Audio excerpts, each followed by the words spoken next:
y los invito a pasar a la lancha, por favor. El negocio inmobiliario al valor patrimonial de este espacio. Patrimonio vivo, flora, fauna, humedales ya. Tenemos una niña pequeñita acá. ¿Tu nombre, mi amor? ¿Belén? Mía. Bueno, si yo hoy planto un árbol, no voy a ver ni su sombra, ni su flor, ni su fruto. Es para las próximas generaciones, es para las mías y para todos. Pero hay que concientizar, no hay mayor acto de amor que el hacer algo para el prójimo y para próximas generaciones. Estamos en el segundo recodo de este delta del río Santiago y ahí van a ver una casa a la izquierda, color caramelo y de chapa, de zinc, ¿la ven? Ahí nace una ley de sillas que era trabajar sentados, que te abonaran como horas extras, más de 8 horas, que le den un mes a las mujeres embarazadas y tener un día de ocio. A esas reuniones iba Paulino Pagani también. Un visionario, porque él no era de los obreros de la carne, pertenecía al puerto, pero pertenecía a este ADN, de este delta, de este triángulo geopolítico que tenemos a 30 minutos de la ciudad de La Plata. ¿Quiénes no conocen este delta? Bárbaro. Si yo no les tengo que describir algo, les digo: margen derecha, naturaleza. Fíjense la mano del hombre que modificó eso. Margen izquierda, del Plata, que modificó 52 hectáreas de monte ribereño, de pajonales, de humedales, de bosques hidrófilos. Como podrán apreciar, es un puerto neoliberal. ¿Qué están haciendo? Depósitos de container. Pero ahora me voy a parecer a la película Jurassic Park. La naturaleza se hace camino. Miren cómo la naturaleza está tapando el alambre de púa. Y antes, cuando hacíamos este paseo, decíamos naturaleza y era el museo del holocausto, era el alambre de púa, las luces pasivas. No, era terrible. Ahora vemos naturaleza y en unos días, semanas, se visten de rojo, de lilas, de lavandas, hortensias, sauces, ceibos, gladiolos, lirios, la belleza y la perfección del humedal. Bueno, si me permiten, les voy a leer una frase que le pertenece a Juan Bautista Rizeire, el escritor, que dice: entre la memoria colectiva y las crónicas de Haroldo Conti nos acercan a personajes que respiraban su propio aire en rutinas que nada tenía que ver con las máquinas grises de las grandes ciudades. El poder sentir el latir del Río de la Plata. Espero que hoy puedan irse con esa sensación, con el latir del Río de la Plata y con este delta del río Santiago. Ahora estamos sobre el municipio de Ensenada. Veníamos de Berisso, pasamos a Ensenada. Esta es la isla Santiago, que ya no es más isla, es decir, que la isla Paulino es única. Y no como frase hecha, sino que es única. Esta es la isla Santiago, que ahora el puente levadizo quedó agarrado a la calzada y se pasa directamente a la isla. Es decir, que está conectada directamente con la ciudad. Les cuento otra parte de la historia. Si se hiciera una Olimpiada Mundial en este país, para nadar los 1000 metros libres, el único lugar rectilíneo para hacerse es este delta hasta el puente de Palo Blanco. Es el único lugar en el país que llega a esos 1000 metros. Este es el arroyo Doña Flor. Y ahí vamos a...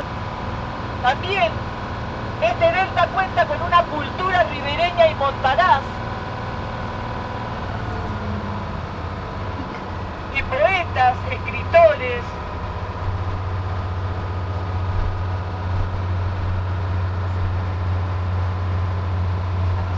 No estoy observando si llegamos acá. El verde llama Paul el puente levadizo, si no se observa.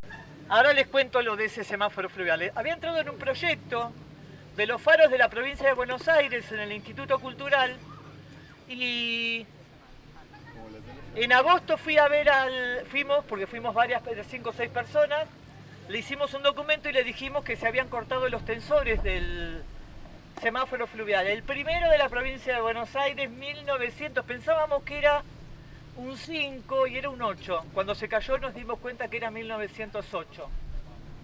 ¿Saben lo que es un semáforo fluvial? La diferencia es que te avisaba las crecientes, las bajantes, y tenían un idioma con banderines y unas jaulas con como círculos de vidrio que con fósforo y distintos colores marcaban ponerle una parturienta, un accidente, y venían y se veía de casi toda la ciudad de Berisso. Imagínense, 42 metros. Bueno, ¿nadie me quiere hacer alguna pregunta sobre lo que estuvimos charlando? De la mujer que fue la historia. María Roldán. El nieto, que es Eduardo Manso, que es escritor y es músico, lo entrevisté. También entrevisté a Dora, la hija de María Roldán, que falleció hace un año. Y le digo, ¿pero por qué nadie habla de ella? Me mira y me dice, mira, es muy simple, flaca. Mujer, negra e india. ¿Quién le iba a dar bola? Tristísimo. Otro, vieron que les dije, escuchen el significado de las palabras. Criollos, la palabra criollo nace porque los europeos no comían el pan tan blandito y tan blanco y les gustaba más dorado y crocante. Entonces le pedían a los panaderos que lo dejaran hornear un poco más. Los panaderos que no estaban habituados, a algunos se les quemaban hasta que le agarraron la mano de qué tipo de pan le querían comprar, casi todos en la Nueva York, y decían que los panes criollos, porque estaban crocantes, se parecían, escuchen esto, es muy feo, se parecían a la población migratoria interna. Eran indios o criollos porque tenían la tez trigueña, igual que el pan negro y crocante que ellos deseaban. Es una cagada lo que dije, perdónenme, pero es la realidad. ¿Ninguna pregunta? Vieron que les dije que también María Roldán organizaba los conventillos. El primer domingo hacemos calle Nueva York, el Museo a Cielo Abierto, y los invito si quieren ir, es libre y gratuita, se hace también peatonal la calle y se hacen feria artesanal. Porque entramos a un conventillo y les va a interesar porque tiene muchísimo que ver con este paisaje cultural. Acá se escondían, no se hacían solamente los picnics y se le robaba el primer beso a la chica que le gustaba, no, eso solo no. Acá también se hacían las reuniones anarcosocialistas, porque vieron que la película está que dice yo hice el 17 de octubre de Cipriano Reyes era anarcosocialista. Obvio que después apoya a Perón y después termina hasta preso y torturado. Así que vamos al significado de las palabras. Si yo les digo mansión de obrero, ¿ustedes qué se imaginan? Mansión de obrero, año 1920. Casas de zinc y madera y las camas calientes. Las camas calientes eran los 3 turnos que hacían los obreros de la carne, que pagaban por esa cama, que se levantaban y en invierno se peleaban los obreros por quedarse con la cama tibia que dejaba el otro obrero, con 122 locales, 72 conventillos, y todos tenían distintos idiomas, distintos tipos de comida, hábitos alimentarios, religión, hasta clima, porque salían en invierno y llegaban en verano. Los unía la urgencia y la desesperación de salir de una guerra. Simplemente eso, el idioma de las necesidades, y que nadie se salva solo y que se salvaba en forma colectiva. Bueno, bienvenido Isla Paulino. ¿Tienen ganas de conocer la playa más hermosa del Río de la Plata? Bueno, estas vías de Caeville se utilizaron y las trajeron para terminar el canal antes del año 1892, que se cumplían los 10 años de la fundación de la ciudad de La Plata. Entonces querían que el puerto y este canal quedaran para los 10 años del aniversario de la ciudad de La Plata. Dardo Rocha estaba desesperado. Pero también se armaron otros conflictos, porque en ese entonces Dardo Rocha, como militar, se niega a ir a la guerra a Paraguay, la guerra de la Triple Alianza. Va a Paysandú como militar y le dice a Mitre, que era presidente: está lleno de nenes y de mujeres y de viejitas y viejitos, yo no voy a luchar ahí, no voy a matar inocentes. Y se pega la vuelta. Mitre se enfada muchísimo, se enoja muchísimo y no quería que Dardo Rocha, que le saliera bien el presentar este puerto como él lo deseaba. Igual lo presentó. Y el desquite de Mitre fue que en el lugar donde iba a poner la estatua de Dardo Rocha, que es en el... ¿Vieron el Jardín de la Paz que está en el bosque? Todo tiene que ver con todo. ¿Vieron que hay una estatua de Mitre que tiene una base muy linda? Si no la conocen, si pueden darse una vuelta, pasen y véanla. Esa era para Dardo Rocha, esa estatua. Y Mitre termina haciéndose se autogestiona su propia estatua. Bueno, es la estatua de Dardo Rocha y terminó diciendo Mitre en la placa de bronce. A su vez, se hacían las fiestas, los bailes acá. Una vez hablando con el Pilla Gómez, que cantaba tango, se subía ahí y cantaba el tango desde ese balconcito, hermoso cantaba, me dice: ay Daniela, le digo, ¿cómo hacían para entenderse? Dice: ay no, las mujeres más hermosas venían a bailar acá.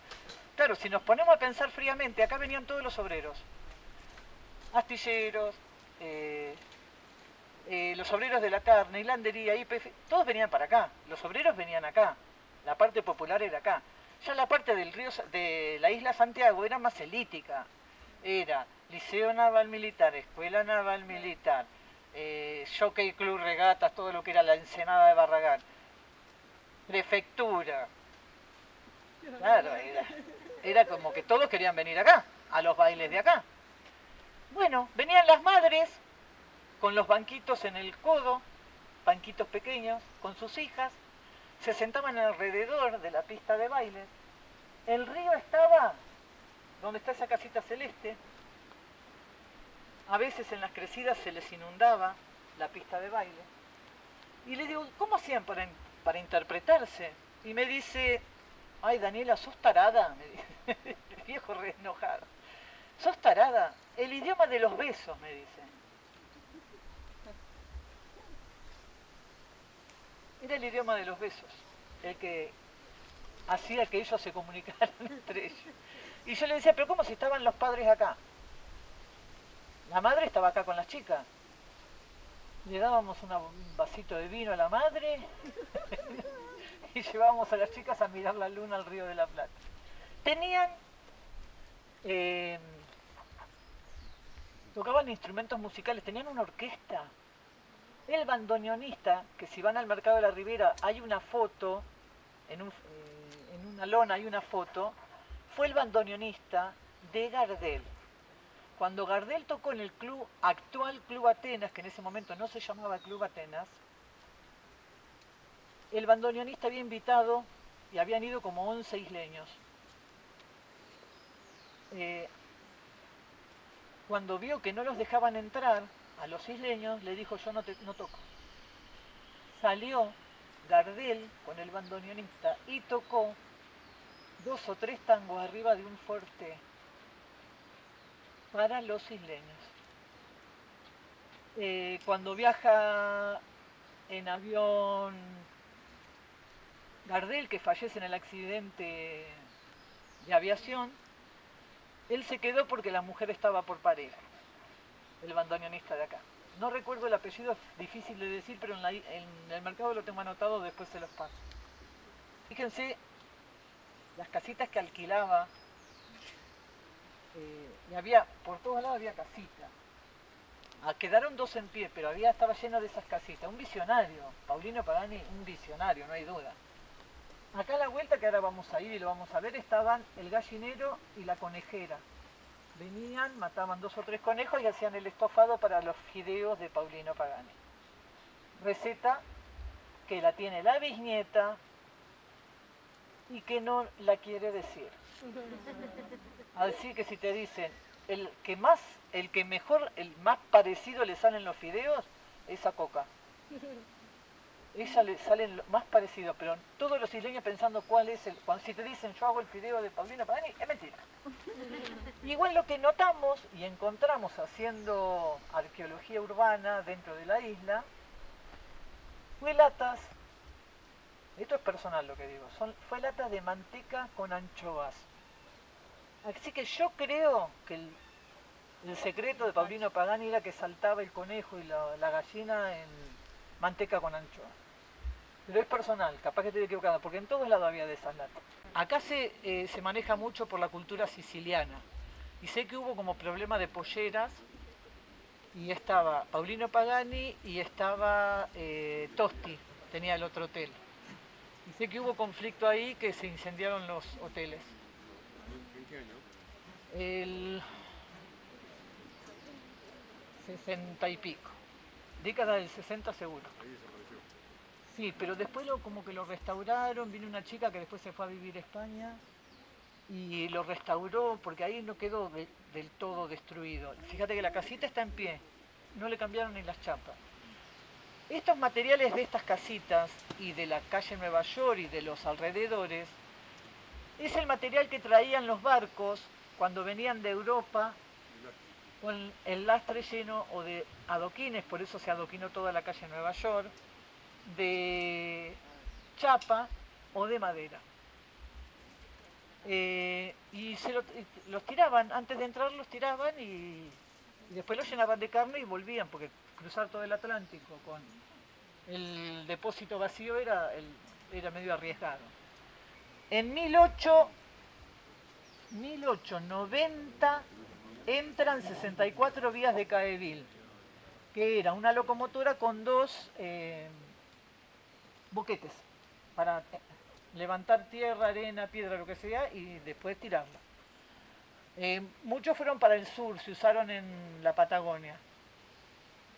El detalle está en que esto se hizo en 1892 y después en 1896 entran 34 más.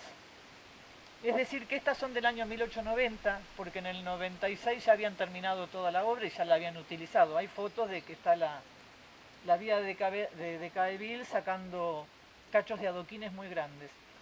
Decía Fran, y tiene razón, dice que uno va al Tigre, uno dice vamos al Tigre, vamos al Delta del Tigre y tenemos la isla Palomino y no la conocemos. Yo hice en el Crespial, no me gusta hablar de títulos, para mí el título es una herramienta para usarla dentro del territorio donde laburás. Pero hice una maestría en patrimonio y el ejemplo que te dan, que lo que no tenés que hacer es lo que pasa en el Delta del Tigre. Fíjense que vas al puerto de frutos y es todo Made in Taiwan. Se perdió el saber del que hacía cítricos, licores de cítricos, dulces de cítricos. Se perdió el que tejía el mimbre, por eso quedó Carlos Gorar como el último mimbrero de toda la provincia de Buenos Aires. Y pasó lo que pasa acá en la isla Santiago, que el mimbre amarillo pasó a ser un árbol, ya se deformó. Carlitos Gorar tiene todos los mimbres, los corta, hace esa tajada en forma artesanal, hace la tajadita él. lo teje y le dio su impronta también, porque Lara le puso una impronta que es completamente distinta a la de su bisabuelo, a la de su abuelo y a la de su padre. Es hermoso. Y bueno, y ahora cruzar los dedos que haya otra generación más de Gorard, ¿no? Si no, nos quedamos sin... ¿Quién sabe qué es esto? Son todos re jóvenes. ¿Para amarrar? ¿Un amarradero? Sí. O algo así, no sé el nombre. Esto había cada 50 metros uno, del lado de enfrente y de este lado. Los barcos apagaban el motor y los marineros iban tirando las sogas, iban amarrando de uno a uno y iban avanzando despacito. Hasta que modificaron la entrada del puerto de La Plata después de ese incendio que les mencioné en el año 1968. Es una dársena, por eso se llama Dock Sud. Y empezó a explotar el Orcadas del Sur y siguieron explotando los otros buques que estaban al lado. Y ahí fue un desastre total y dijeron no, hacemos derecho y hicieron la entrada nueva. Llegó hasta acá, se sacó el tapado, se sacó la enagua y se tiró para bañarse con la mala suerte que no sabía que había escombro ahí. Se tiró de cabeza, se abrió todo el cuero cabelludo. La trajeron, la llevaron para allá adelante y los pescadores y los mismos isleños la sentaron, la desinfectaron con grapa y le cosieron el cuero cabelludo con la tanza de la caña de pescar. Carmela se casó, tuvo 2 hijos varones con un isleño, siguió viviendo en la isla y siempre estaba con pañuelos bordados hermosos en la cabeza porque de donde le habían suturado los pescadores no le creció más el cabello. Acá fue, porque ella lo contaba y decía, yo me tiré de acá porque llegué toda transpirada, muerta de calor, me saqué el tapado para ir a verlos a ellos que estaban adelante en la playa por comer. Apareció toda lastimada, pobre. Estaba arriba de una estructura de 42 metros. No era el color original, no está in situ, no está en el lugar que corresponde y se perdió la estructura de 42 metros. Una parte estaba dañada, sí. Cuando le fuimos a decir al intendente Nedela que se habían cortado 2 tensores, tenía 8 tensores, se habían cortado 2 y ya le faltaban 2 de antes. Yo estaba con un proyecto de extensión de trabajo social. Me tocó la espalda, digo, bueno, este es profesor de historia, no va a ser tan guacho de no arreglarlo. Quédate tranquila que lo vamos a arreglar, lo vamos a arreglar. Eso fue agosto. En octubre, con una sudestada, como en esta época del año, se cayó. Llamamos a Astilleros, Astilleros ofreció restaurarlo, llamé al Instituto Cultural, llamé a Patrimonio también, y se lo llevaron a Astilleros. Conclusión de esta historia, se perdieron la estructura de 42 metros, no saben dónde está. Y esta parte la trajeron y la pusieron ahí cementada, porque está con tornillos y con cemento, la pusieron una noche con el COVID. Se enteraron los vecinos, pero no sé, capaz que hacía un mes que estaba puesto. Venían a buscar juguetes que quedaban, ponerle... Allá quedó un juguete, ¿ven que hay ahí? Sí, una dualita. Bueno. Y una vez estaban 3 isleñas que son hermanas y vinieron con el carro de su papá que era lechero para ganarle de mano al resto de las isleñas, para juntar más juguetes rotos y poder... La madre después le hacía el cuerpo con una media, bueno, las partes que le faltaban se las hacía.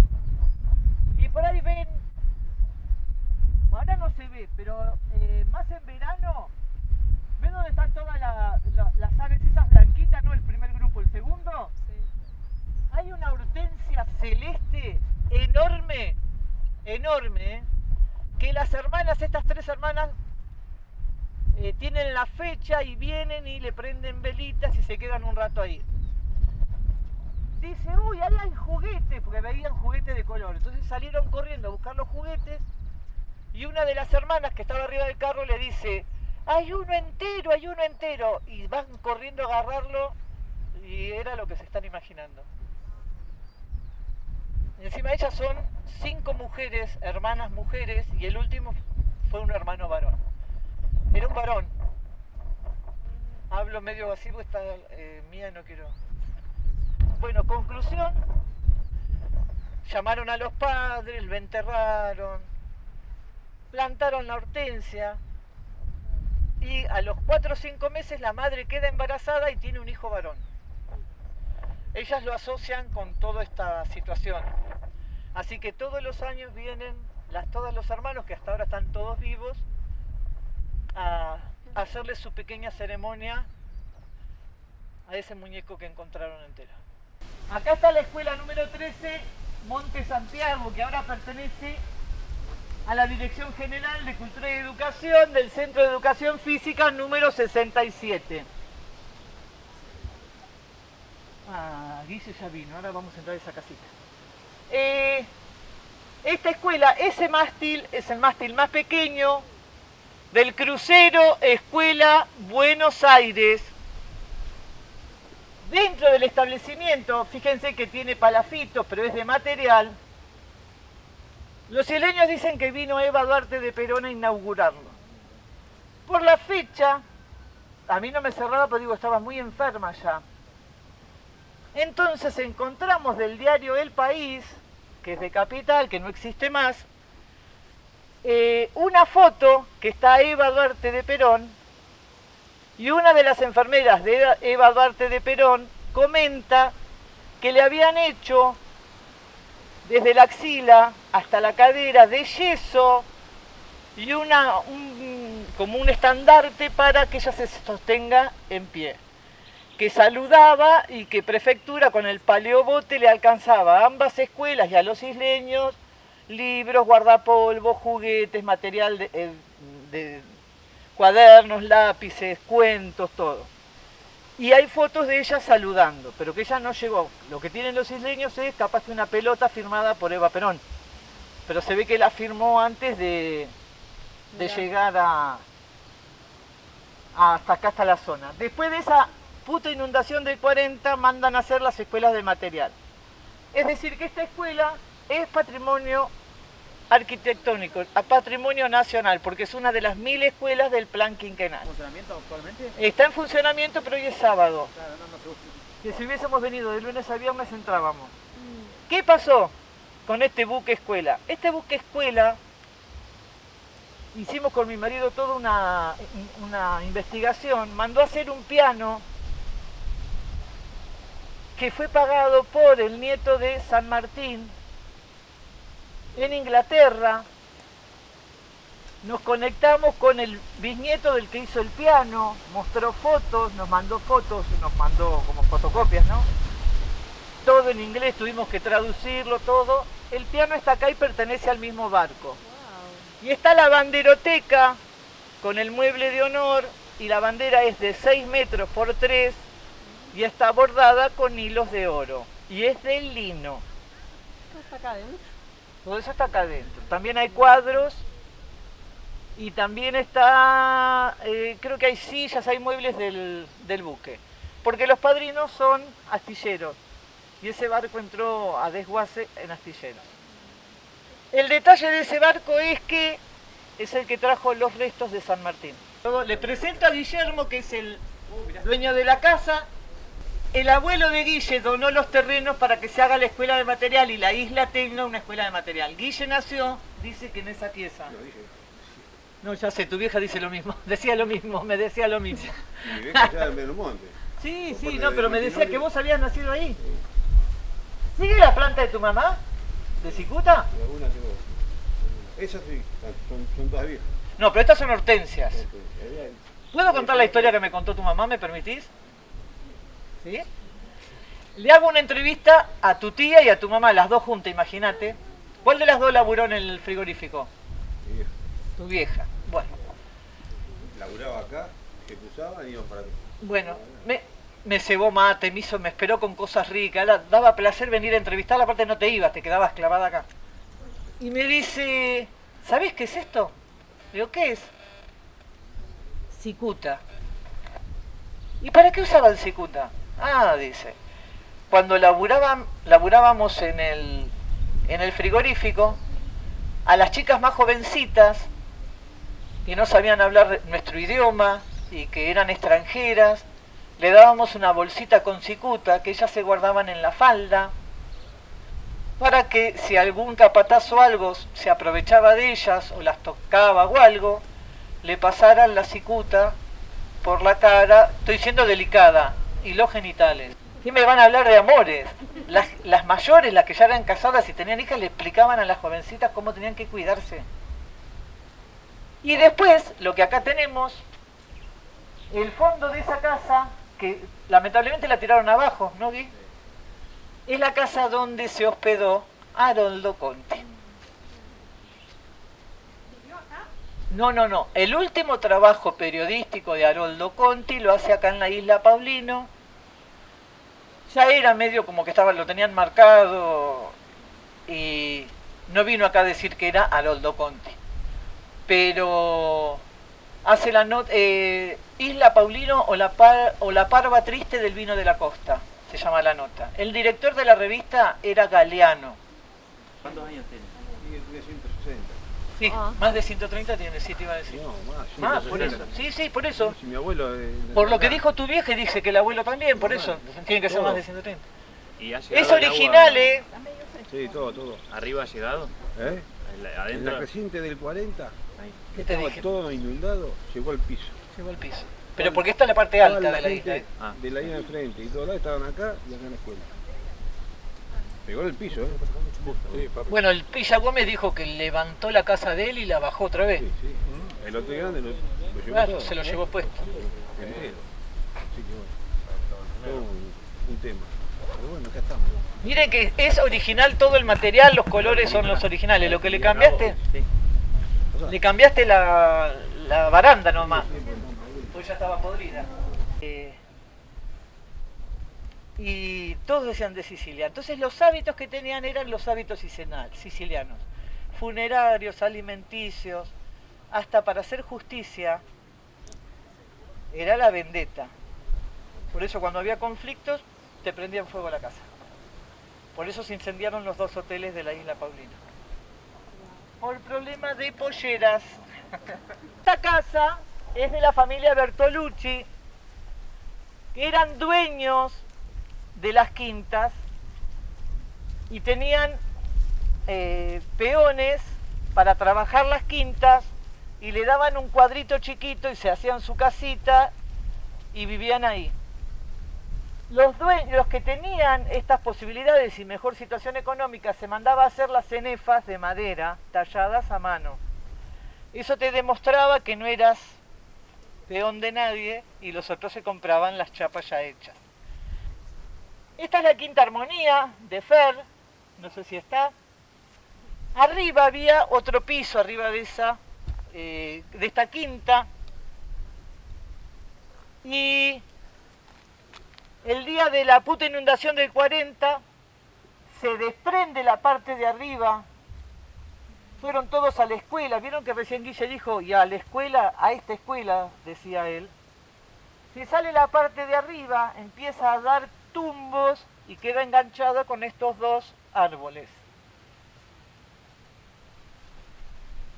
Empiezan a subir 2 chicos de apellido Gali y Gatti. Con el bote empiezan a ir a traer a los chicos que se estaban quedando en el agua, los levantan y los ponen arriba de la parte paralela de la escuela.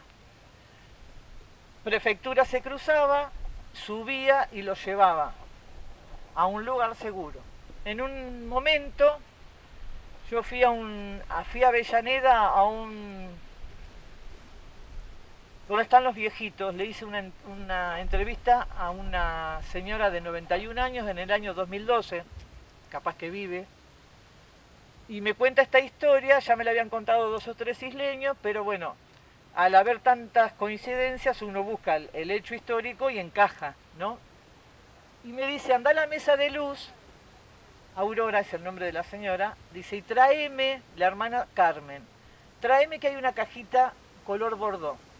Veo una cajita como de terciopelo bordó, viejita, se la llevo, abre la caja y me muestra una Estela Maris, que es la Virgen, que es la protectora de los que trabajan en el río, el mar y el agua. y me dice, el día de la inundación, dice, todos le dicen la puta inundación, yo le digo esa hija de puta inundación, viene el bote de prefectura y me dice, y le dice a la gente que estábamos arriba del techo, hay lugar para uno más. Dice, y mi mamá, que me tenía enganchada de las caderas, yo supongo que con las piernas de lado a lado, y mi mamá dijo, por favor, subí a las dos nenas, que son menuditas, y llévalas a ellas dos. Dice, yo en la desesperación, que no quería que mi mamá se quedara, le arrebaté la cadenita y me la quedé en la mano. La mamá es una de las desaparecidas de la inundación, de la puta inundación del 40. Estos chicos se metieron al monte, salvaron muchísima gente, pero tuvieron la mala suerte que una vaca le dio vuelta al bote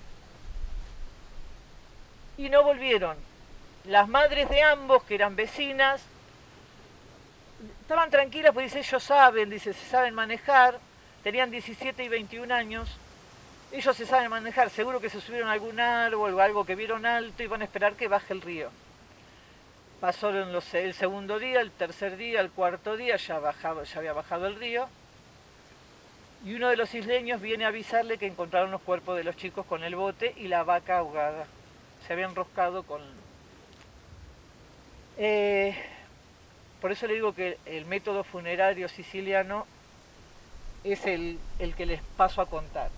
Agarraron la carretilla de viñatero, que es como un triángulo, trajeron los dos cuerpos, solamente las mujeres pueden tocarlos, si están las madres vivas, las madres, si no las abuelas, las tías, las hermanas, las esposas.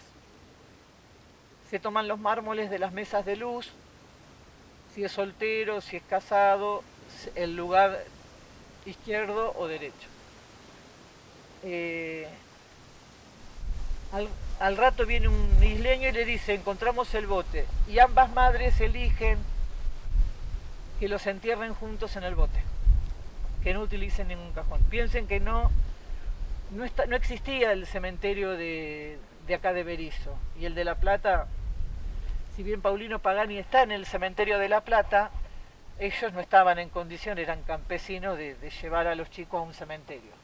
Entonces, detrás de esta quinta y de la otra quinta, estaba el camposanto de la iglesia, es decir, que ahí enterraron a los chicos. Los cítricos están tirando ya la flor, ya estuvieron todos florecidos los azares, y ya, mira, pomelitos. ¡Ay, bebés!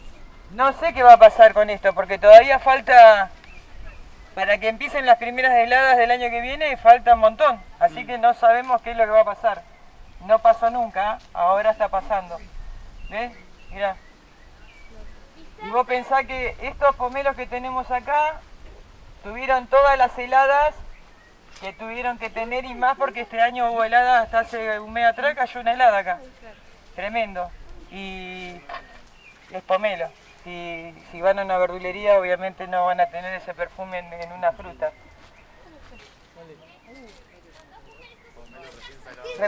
Repartan. Tiro pomelos. ¡Guarda! Ahí va. Atento al lupo. Hasta hace 5 días, esto era un ramillete blanco. Todo esto era en ramillete, todavía quedan alguna vez. Y el perfume de azares que había acá es maravilloso cuando están los azares.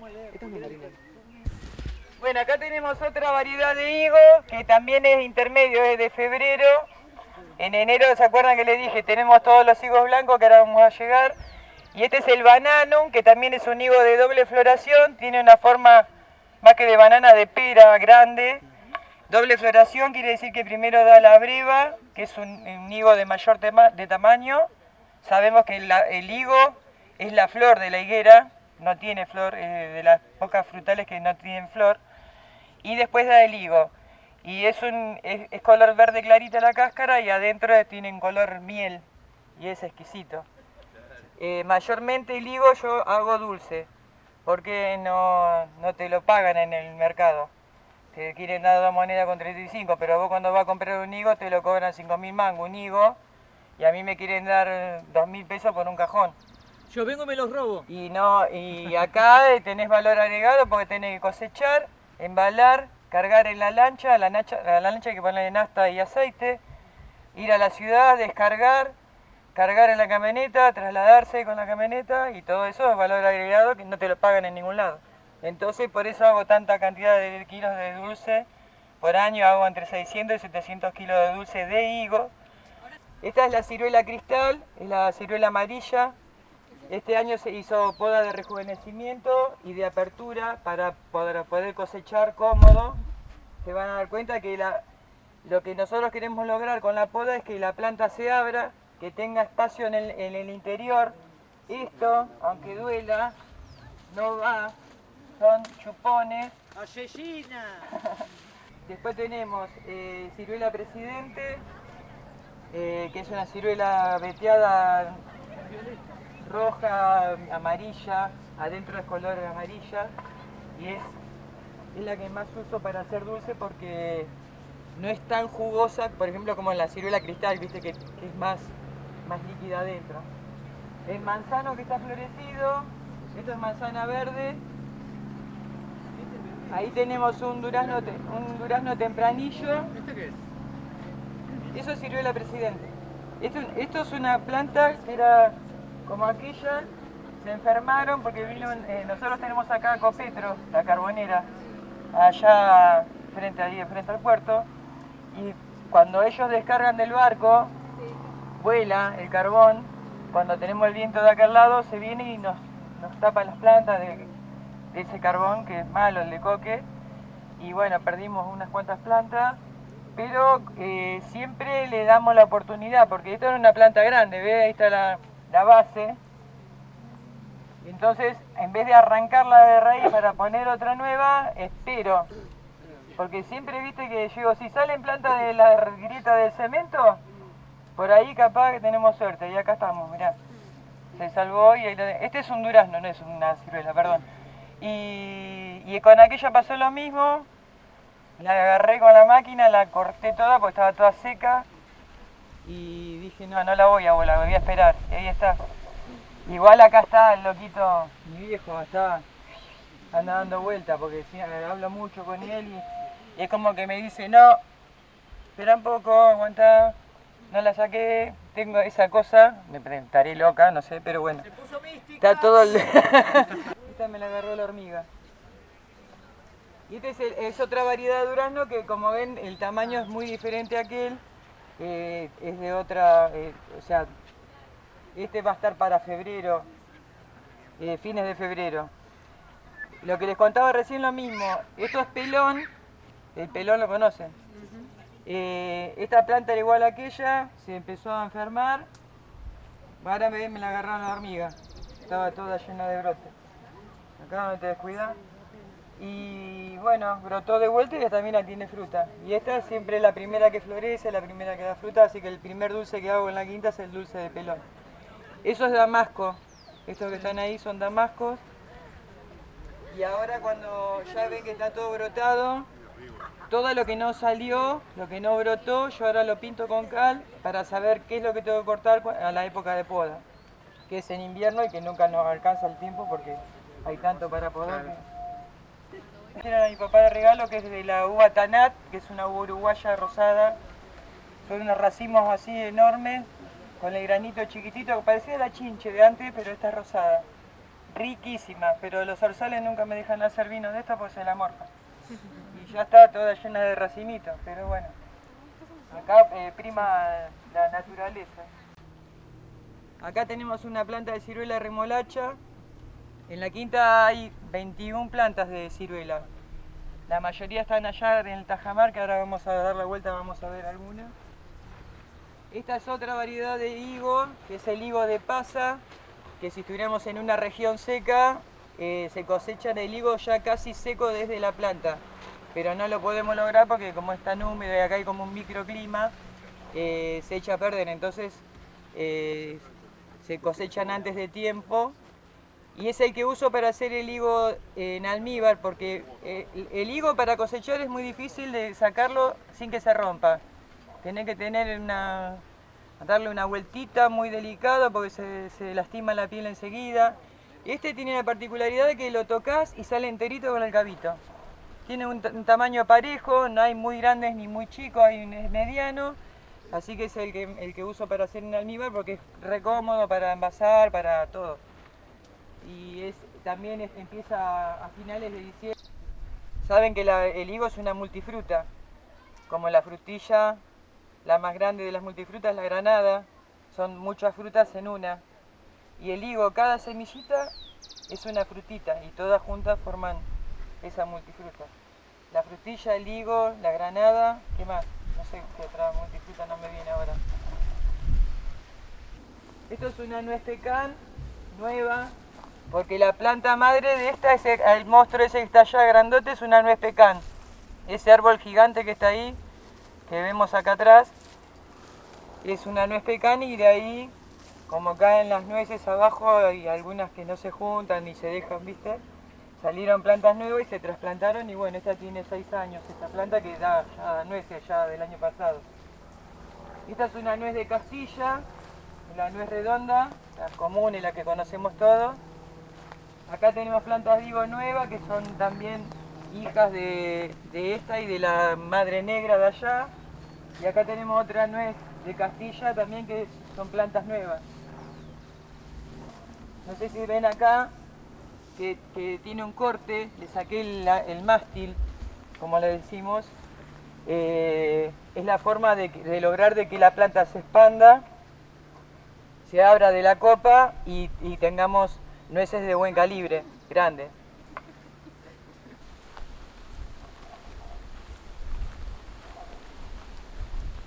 Ahora donde estamos parados,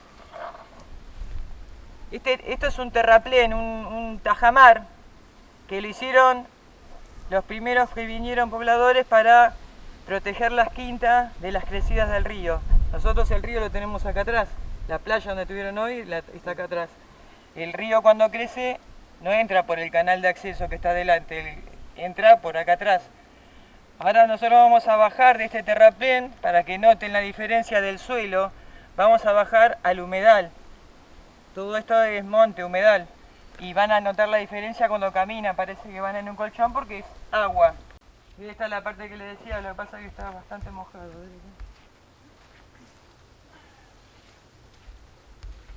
Hay agua, ¿sí? No lo voy a hacer caminar. Toda esta zona se plantó nueva, con todos estos palos, y lo que tiene la particularidad que una vez que haces el primer corte, la primer tala, empieza a hacer gajos desde la base. De uno de la primera vez ya después tenés 3 o 4 varas que salen así derechitas, que es lo que necesitamos nosotros. Eso que hizo ahí, ahora lo va a empezar a hacer de abajo cuando talemos. Y siempre vas a tener varas, cada 2 años vas a tener varas, que es la medida que nosotros usamos para la quinta. ¿Esa hilera que de acá del medio la pusieron ustedes también? Todo lo que está allá está afilado acá, la del medio, y sigue un poco más para allá. Pero justo está inundado porque está el río crecido. Cuidado acá cuando cruce. En la alcantarilla, que es la compuerta, que estaba hecha históricamente, primero acá se nos creció un espinillo y se nos cruzó, y eso hacía de que no se vaya el agua. Cuando bajaba el río seguía estando la quinta inundada. Y acá había una compuerta, que era la alcantarilla que le llamábamos, que hacía que cuando entraba el agua se cerraba sola, se trababa, se cerraba, una flapera. Sí. Y cuando bajaba el río se abría sola con el mismo impulso del agua y se escapaba el agua. ¿Eso lo hicieron ustedes, la obra esa? Eso lo hizo mi papá cuando vino en el 50 de Italia. Vinieron derecho a trabajar la tierra, a comer pasto, mastuerzo, crispini, verdolaga, hongos. Mi nona conocía mucho de los hongos, lo que encontraba, ella sabía que era bueno.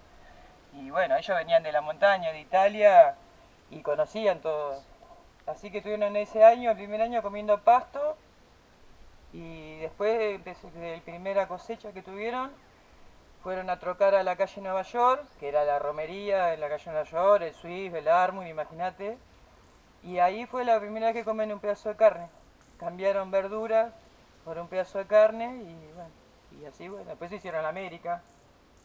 ¿Y todos Pero estos, los siempre canales y trabajando. estos tajamar, todo que Todo a pala, ellos? todo a pala, sí. todos los que estaban en la isla en el momento, todos trabajaban. No había tractores, no había nada. Era la pala, el pico y el lomo. Y bueno, y después de acá para allá tenemos el monte, que acá era donde estaban los viñedos. Eso era todo quinta, y de acá para allá los gringos iban ganando tierra, iban plantando, que todavía hay plantas de uva de ese entonces, algunas están hasta allá, hasta Júpiter, porque se trepan. Y bueno, este año pasado abrimos el sendero este, que llega al Sunda, que es un canal que está acá a 500 metros. Bueno, después en diciembre vino una crecida fea, se cayeron algunos árboles, y ahora la empezamos a limpiar otra vez. Creo que hay 100 metros, pero si alguno quiere caminar un poquito y calladito la boca y conectarse, es maravilloso. Porque hay una energía, la naturaleza te abraza, los perfumes, los aromas de todas las nativas que tenemos en el monte son maravillosas. Así que si el que quiere ir a volar un ratito, está invitado. ¿Y el canal ese era natural? No, ahora no vas a llegar. ¿Pero porque- ese ya estaba o lo hicieron también? No, el Sunda es un canal natural, que es el Natural. que hace que la isla Paulino sea isla. Masa de tierra rodeada de agua. Nosotros nuestro límite es el canal El Sunda. El canal de acceso, la playa y el río Santiago. Estamos rodeados de agua. La isla Santiago ya no, porque cuando hicieron los caminos para llegar por tierra ya dejó de ser isla. Así que bueno, y queremos seguir siendo isla. Al menos los isleños.